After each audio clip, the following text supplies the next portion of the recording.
दोस्तों नमस्कार। जो सबको डराता था अब वो खुद डरने लगा है। सोशल मीडिया के माध्यम से जो व्यक्ति अब तक अपनी छवि को चमका रहा था, आज वही व्यक्ति, आज वही इंसान खुद सोशल मीडिया से अब डरने लगा है। आप बिल्कुल सही समझ रहे हैं, मैं बात कर रहा हूँ देश के प्रधानमंत्री नरेंद्र मोदी की। नरेंद्र मोदी अब सोशल मीडिया के एक टूल ग्रोक से डरने लगे हैं। ग्रोक जो है वो एक आर्टिफिशियल इंटेलिजेंस का टूल है, जो कि ट्विटर का टूल है। एलोन मस्क जिसके मालिक हैं, जिसके कर्ता धर्ता हैं।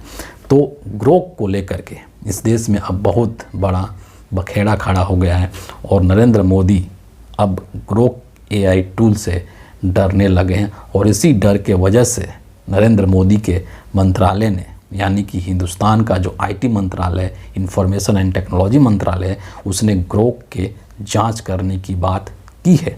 और अब इस मुद्दे को लेकर के एलोन मस्क और नरेंद्र मोदी के बीच में ठन गई है। पूरी कहानी इस वीडियो हम लोग समझने की कोशिश करेंगे कि दरअसल पूरा मामला क्या है। जैसा कि आपको पता है कि पिछले कुछ समय से जब ट्विटर के ऊपर ये ग्रोक एआई जब आया है, तो उसके वजह से हिंदुस्तान की राजनीति में काफ़ी बवाल मचा है।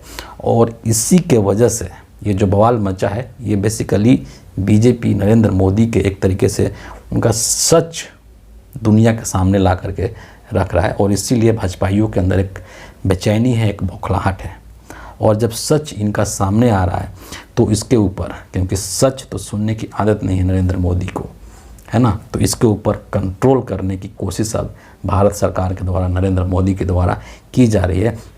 और इसीलिए जो आईटी मंत्रालय है वो इसकी जांच की बात कर रहा है। और जांच का जो आधार बताया गया है आईटी मंत्रालय के द्वारा, वो ये कहा गया है कि दरअसल ये जो ग्रोक एआई है, ये गाली गलौज वाली भाषा का इस्तेमाल करता है, असभ्य भाषा का इस्तेमाल करता है, जो कि सही नहीं है। और इसने नरेंद्र मोदी को पीआर मशीन वगैरह और पता नहीं क्या क्या चीज़ें बोल दी है। और इसीलिए इसका जांच करना ज़रूरी है। और अपने पक्ष को लेकर के, अपने पक्ष को मजबूत करने के लिए जो सूचना और प्रसारण मंत्रालय है, उसने कहा है कि धारा 79(3)(b) ऑनलाइन प्लेटफॉर्म को न्यायालय के आदेश या सरकारी अधिसूचना द्वारा निर्देशित होने पर अवैध सामग्री को हटाने का आदेश देती है। ये भी कहा गया है कि अगर 36 घंटे के अंदर उस प्लेटफॉर्म से उस वीडियो को या उस कंटेंट को नहीं हटाया जाता है तो फिर उसको 79(1) के तहत अपने बचाव का रास्ता भी वो खो देता है व्यक्ति, यानी कि उसके ऊपर भारतीय दंड संहिता के विभिन्न कानूनों के तहत उसको सज़ा दिया जा सकता है। ये बात कही गई है भारत सरकार के आईटी मंत्रालय के द्वारा। और इसी को आधार बना करके भारत सरकार के जो आईटी मंत्रालय है वो ग्रोक की जांच करना चाहता है। लेकिन यहाँ पर हम मस्क के पक्ष को भी यहाँ पर रखेंगे। यहाँ पर जो मुख्य बिंदु ये है कि दरअसल नरेंद्र मोदी को इससे प्रॉब्लम नहीं है। जो ग्रोक की भाषा है जिसके आधार पर ये शिकायत की गई है, नरेंद्र मोदी को या बीजेपी को या आरएसएस को ग्रोक की गाली गलौज वाली भाषा या असभ्य भाषा से कोई दिक्कत नहीं है। क्योंकि अगर आप देखेंगे तो बीजेपी के तमाम नेता, नरेंद्र मोदी से लेकर के और जितने भी भाजपाई नेता हैं, सबके नेचर में गाली गलौज है और असभ्य भाषा है। और भाषाई मर्यादा को भूलना तो कोई इन्हीं भाजपाइयों से सीखे। तो इन लोगों की समस्या जो है वो ग्रोक एआई के गाली गलौज से नहीं है, उसके भाषा को लेकर के नहीं है। क्योंकि नरेंद्र मोदी खुद, मुझे ऐसा लगता है कि हिंदुस्तान के ऐसे इकलौते प्रधानमंत्री होंगे जो कि अपने ट्विटर हैंडल पर ऐसे तमाम लोगों को फॉलो करते हैं जो कि खुलेआम गाली गलौज वाली भाषा का इस्तेमाल करते हैं, जो कि ट्विटर के ऊपर खुलेआम गाली देते हैं और अपशब्दों का इस्तेमाल करते हैं। ऐसे ऐसे लोगों को नरेंद्र मोदी खुद, सोचिए कि दुनिया के सबसे बड़े लोकतंत्र का प्रधानमंत्री गालीबाजों को ट्विटर के ऊपर फॉलो करता है, तो फिर ऐसे व्यक्ति को गाली गलौज से परहेज कैसे हो सकता है। और इसीलिए मैंने कहा कि नरेंद्र मोदी को ट्विटर के ग्रोक एआई के गाली गलौज वाली भाषा से समस्या नहीं है। नरेंद्र मोदी को और बीजेपी को और आरएसएस को इस बात को लेकर के समस्या है कि पिछले कुछ दिनों से ही, पिछले 3-4 दिनों में जो धज्जियाँ उड़ाई है ग्रोक ने, उससे प्रॉब्लम है। 2014 से लेकर के और अभी तक बीजेपी, आरएसएस, नरेंद्र मोदी ने अपने तमाम प्रचार तंत्र के माध्यम से बीजेपी आईटी सेल, गोदी मीडिया और जितने भी इनके भक्त मंडली है, इन सब के माध्यम से जो अपनी छवि बनाने की कोशिश कर रहे थे, इस देश को बरगला करके, इस देश को गुमराह करके और इतिहास को मिटा करके और ख़ुद को बहुत बड़ा भौकाल बनाने की कोशिश कर रहे थे, उन सभी को ग्रोक एआई ने चंद दिनों में ही ख़त्म कर दिया, ध्वस्त कर दिया, धाराशायी कर दिया। असली तकलीफ़, असली पीड़ा नरेंद्र मोदी को और बीजेपी को इसी से है कि ये ग्रोक एआई जो है वो सच को दुनिया के सामने ला रहा है, क्योंकि ग्रोक एआई के माध्यम से लोग तरह तरह के सवाल पूछ रहे हैं। नरेंद्र मोदी को लेकर के सवाल पूछ रहे हैं, बीजेपी को लेकर के सवाल पूछ रहे हैं, आरएसएस को लेकर के सवाल पूछ रहे हैं। और ये जो सच है कि आरएसएस एक ऐसी संस्था है जिसने कि कितने वर्षों तक इस देश के तिरंगा को अपने हेडक्वार्टर पर नहीं फहराया था। आरएसएस एक ऐसी संस्था है जिसका कि इस देश की आज़ादी में कोई भूमिका नहीं है।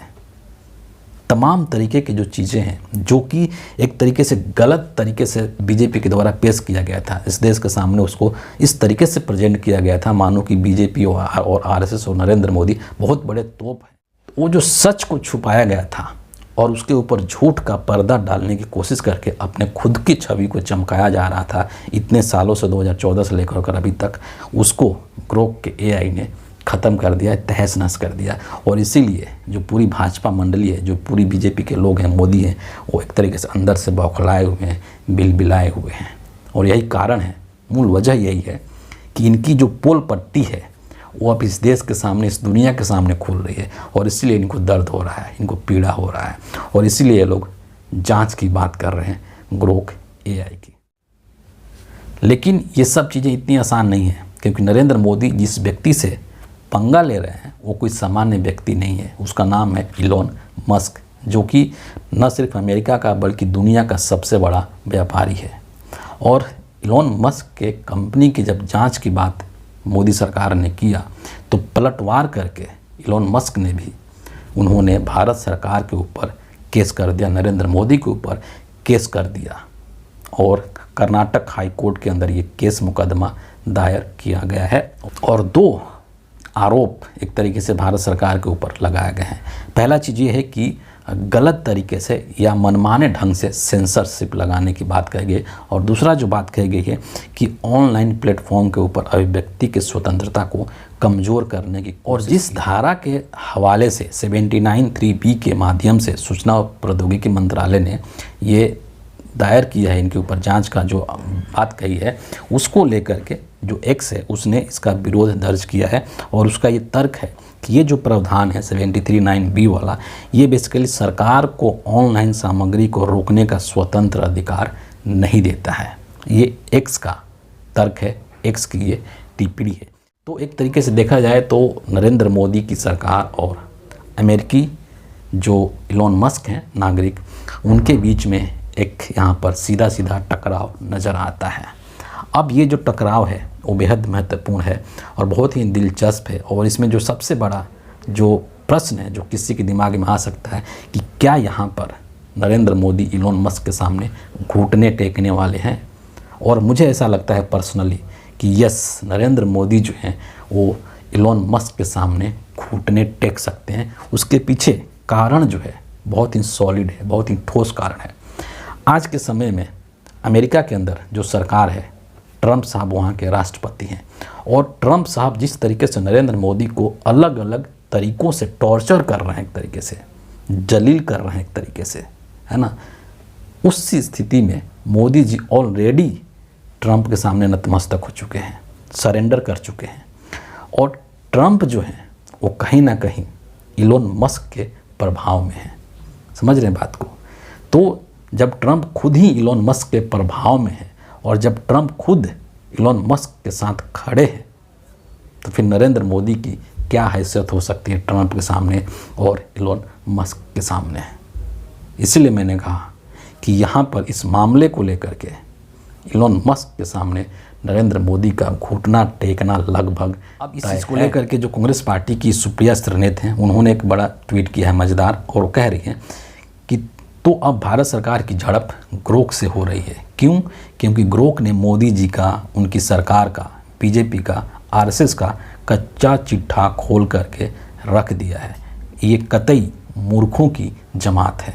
और सोचिए कि जो नरेंद्र मोदी आज तक हिंदुस्तान को डरा रहे थे, ठीक है, ऐसा नहीं कि सिर्फ विपक्ष के नेताओं को ही डरा रहे थे, जो इनके समर्थक हैं, जो गोदी मीडिया के लोग हैं, उनके जो समर्थक अंधभक्त हैं, उनको भी डरा रहे हैं हिंदू मुस्लिम के नाम पर, है ना, डरा रहे हैं कि हिंदू खतरे में, हिंदू खतरे में है, तुम हमको वोट दो नहीं तो तुम खत्म हो जाओगे। ये डराना ही हुआ ना, विपक्ष के नेताओं को ईडी, सीबीआई, इनकम टैक्स और बला बला पता नहीं किन किन चीज़ों से डराने की कोशिश कर रहे हैं।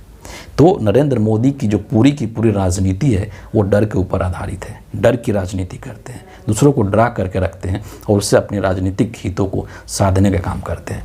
वो व्यक्ति अब खुद एक आर्टिफिशियल इंटेलिजेंस के टूल से डर रहा है। ये कितनी बड़ी विडंबना है और कितना बड़ा हास्यास्पद चीज़ है। क्यों डर रहा है? क्योंकि उसकी जो हकीकत है, जो उसकी असलियत है, जो उसकी सच्चाई है, वो इस देश के सामने आ रहा है। न इस देश के सामने आ रहा है बल्कि पूरे विश्व के सामने आ रहा है। तो जब अपनी हकीकत, अपनी सच्चाई को दुनिया के सामने उजागर होते हुए देख रहे हैं और उनकी जो सच्चाई वो प्याज के छिलकों की तरह बाहर निकल करके आ रही है, तो उससे नरेंद्र मोदी को डर लग रहा है। आप सोचिए कि एक आर्टिफिशियल इंटेलिजेंस का टूल है ग्रोक, उसके इस खुलासे से नरेंद्र मोदी इतने असहज हो चुके हैं। आप कल्पना कीजिए कि जिस दिन हिंदुस्तान की मीडिया स्वतंत्र हो जाए, निष्पक्ष हो जाए और निष्पक्ष होकर के काम करने लगे, उस दिन नरेंद्र मोदी की स्थिति क्या होगी। पूरी तरीके से नरेंद्र मोदी इस देश के जनता के सामने नंगा हो जाएंगे। लेकिन ये गोदी मीडिया के लोग हैं जो कि इनका महिमा मंडन करके इनको यशस्वी और महामानव और न जाने क्या क्या बनाए गए हैं, जो कि बिल्कुल फर्जी है। नरेंद्र मोदी का व्यक्तित्व तो अंदर से बिल्कुल खोखला हुआ है, एक डरा हुआ व्यक्ति है, कायर एक प्रधानमंत्री जिसके पास कुछ नहीं है, सिर्फ और सिर्फ एक भौकाल बनाया गया है तमाम प्रचार तंत्र के माध्यम से नोट खर्च करके। और वही सब चीज़ एक एआई टूल के माध्यम से जब बाहर निकल करके आ रहा है नरेंद्र मोदी की सच्चाई, तो नरेंद्र मोदी बेचैन हो रहे हैं, बिलबिला रहे हैं, बौखलाहट में हैं और इसीलिए जांच का आदेश दे चुके हैं। लेकिन इस पर भी मुझे ऐसा लगता है कि नरेंद्र मोदी की हार होने वाली है और उसकी भी वजह आप समझ सकते हैं कि इनका जो पंगा है, इनका जो टकराव है, वो एक ऐसे व्यक्ति से है जो कि ट्रंप का बेहद करीबी है, या यूँ कहें कि वो ट्रंप से भी कहीं बढ़ करके है। जिस तरीके से भारत के अंदर अडानी को कहा जाता है कि अडानी के सेवक हैं नरेंद्र मोदी, उसी तरीके से अमेरिका के अंदर ये कहा जा सकता है कि ट्रंप सेवक हैं इलोन मस्क के। इसलिए नरेंद्र मोदी यहाँ पर घुटने टेकने को मजबूर हो जाएंगे। बहरहाल इस वीडियो के लिए इतना ही है। आप इन सब चीज़ों को लेकर के क्या सोचते हैं, आपकी क्या राय है, अपने कमेंट ज़रूर शेयर कीजिए हमसे। और अगर आपको ये वीडियो अच्छा लगता है तो इसको ज़रूर से ज़रूर लाइक कर दीजिएगा, शेयर कर दीजिएगा और चैनल को सब्सक्राइब करके हमसे जुड़ जाइए। अगले वीडियो में आपसे फिर मुलाकात होगी, तब तक के लिए बहुत बहुत धन्यवाद।